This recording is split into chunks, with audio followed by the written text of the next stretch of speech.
চিতই পিঠা বানাতে গিয়ে আমরা অনেক ঝামেলায় পড়ে যাই। তবে চিতই পিঠা বানানো যে এত সহজ না দেখলে বিশ্বাসই করবেন না। একদম পারফেক্টভাবে গ্যাসের চুলাতেই কিন্তু চিতই পিঠা তৈরি করে নিতে পারবেন। শুধুমাত্র এক বাটি চাল থাকলেই তৈরি করে নিতে পারবেন। একেবারে নরম তুলতুলে আর ঠিক এরকম জালিদার হবে। এতটাই খেতে ভালো হয় যে মুখে দিলেই সঙ্গে সঙ্গে মিলিয়ে যাবে। নমস্কার বন্ধুরা, তিয়াশাস রেসিপিতে সকলকে স্বাগত জানাই। আজ আমি পারফেক্টভাবে শুধুমাত্র 1 কাপ চাল দিয়ে আপনাদের খুব সহজভাবে একেবারে ফুলকো ফুলকো নরম তুলতুলে চিতই পিঠা বানিয়ে দেখাবো, তাও আবার গ্যাসের চুলাতে। আমরা চিতই পিঠা বানাতে গিয়ে ঝামেলায় পড়ে যাই, বিশেষ করে গ্যাসের চুলাতে। তো আজকে আমি কোনো রকম সাঁজ ছাড়াই নরম তুলতুলে চিতই পিঠা গ্যাসের চুলাতে বানিয়ে দেখাবো, আর খুব সহজভাবেই বানিয়ে দেখাবো। দেখলে যে কেউ বানিয়ে নিতে পারবেন। আশা করছি সবার ভালো লাগবে। তো চলুন রেসিপিটা দেখে নিই। এখানে আমি 1 কাপ আতপ চাল নিয়ে ভালো করে ধুয়ে পরিষ্কার করে 3-4 ঘন্টা জলে ভিজিয়ে রেখেছিলাম। তারপর জল ছেঁকে তুলে নিয়েছি। এবার একটা মিক্সিং জারের মধ্যে এই ভিজিয়ে নেওয়া চাল দিয়ে দিচ্ছি। তারপর এর সঙ্গে কুসুম গরম জল দিয়ে দিচ্ছি। অল্প পরিমাণে জলটা দিয়ে ঢাকা দিয়ে মিহি করে বেটে নেব। দেখুন, চালটাকে গরম জল দিয়ে মিহি পেস্ট তৈরি করে নিচ্ছি। এখন এটা একটা বড় পাত্রের মধ্যে ঢেলে নিচ্ছি। সমস্ত চালটাকে আমি গরম জল দিয়ে এরকম মিহি করে বেটে নিয়েছি। দেখুন, আর এই চালের পেস্টটা এখনও অনেকটাই ঘন রয়েছে। তাই এখানে আমি আরও একটু কুসুম গরম জল দিয়ে ব্যাটারটাকে একটু পাতলা করে তৈরি করে নিচ্ছি। খুব বেশি ঘন করলে হবে না।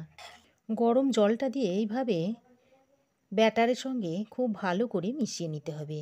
আর খেয়াল রাখতে হবে ব্যাটারটা যেন খুব ঘন না হয়ে যায়, আবার যেন খুব পাতলাও না হয়ে যায়। একটু মাঝারি ঘনত্বের ব্যাটার তৈরি করে নিতে হবে। আর দেখুন, এই চামচের পিছন দিকটা দেখুন এরকম একটা লেয়ার পড়বে। দেখুন, এরকম দাগ কেটে দিলে একটার সঙ্গে একটা দেখুন মিশছে না।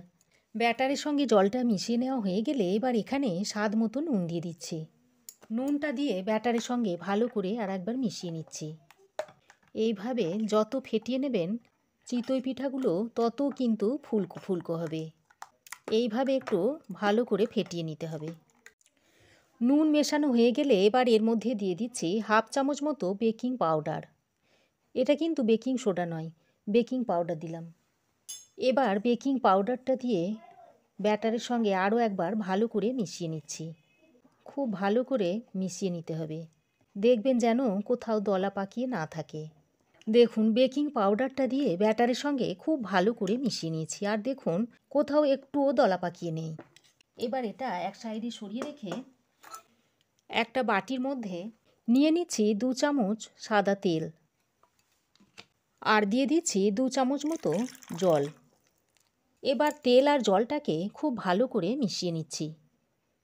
দেখুন, তেল ও জল আমি ভালো করে মিশিয়ে নিয়েছি। এবার গ্যাসে একটা ননস্টিকের প্যান আমি ভালোভাবে গরম করে নিয়েছি। এরকম ছাঁচওয়ালা একটা প্যান নিয়েছি।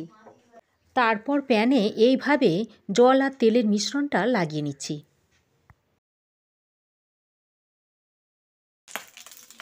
এবার এই ব্যাটার থেকে 1 হাতা ব্যাটার নিয়ে এই ছাঁচের মধ্যে দিয়ে দিচ্ছি। এইভাবে দিয়ে দিচ্ছি।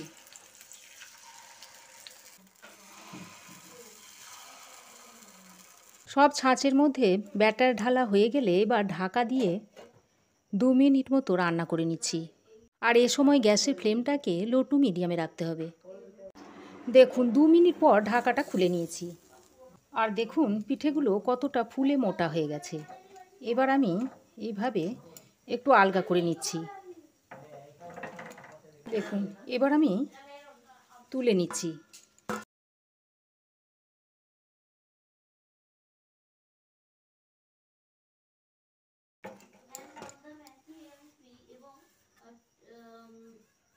আবারও আমি আগের মতো এই একইভাবে জল আর তেলের মিশ্রণটা এই ছাঁচের মধ্যে দিয়ে দিচ্ছি।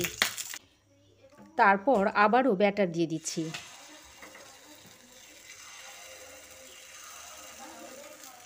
ব্যাটার দেওয়া হয়ে গেলে আবারও ঢাকা দিয়ে আবারও 2 মিনিট মতো এইভাবে রান্না করে নিচ্ছি।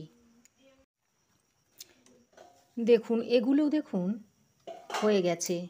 এবার আমি এগুলোকেও তুলে নিচ্ছি।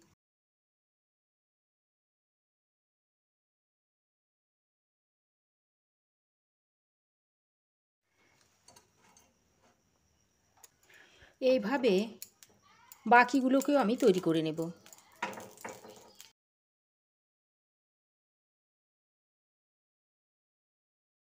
দেখুন বন্ধুরা, সবগুলো চিতই পিঠা আমার তৈরি হয়ে গেছে। আর দেখুন এক্কেবারে তুলোর মতো নরম তুলতুলে হয়েছে। দেখুন সবগুলোই দেখুন এক্কেবারে স্পঞ্জি হয়েছে। দেখেই বুঝতে পারছেন কতটা স্পঞ্জি হয়েছে। একটা আমি আপনাদের এইভাবে দেখুন ভেঙে দেখাচ্ছি। দেখুন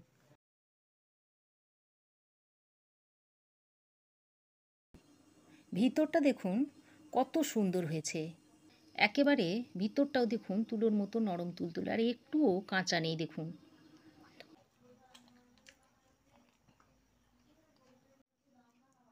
আর খেজুরের গুড় দিয়ে খেতে এটা দুর্দান্ত লাগে। তো বন্ধুরা, আমার এই আজকের চিতই পিঠার রেসিপি আপনাদের কেমন লাগলো অবশ্যই একটা কমেন্ট করে জানাবেন। ভালো লাগলে একটা লাইক ও শেয়ার করবেন। পাশে থাকা বেল আইকনটা অবশ্যই প্রেস করবেন। আর আমার চ্যানেলে নতুন বন্ধু হয়ে থাকলে প্লিজ চ্যানেলটা সাবস্ক্রাইব করার অনুরোধ রইল। আজ এ পর্যন্তই। আবার দেখা হবে নতুন কোনো রেসিপি নিয়ে নেক্সট এপিসোডে। সে পর্যন্ত ভালো থাকবেন, সুস্থ থাকবেন। ধন্যবাদ।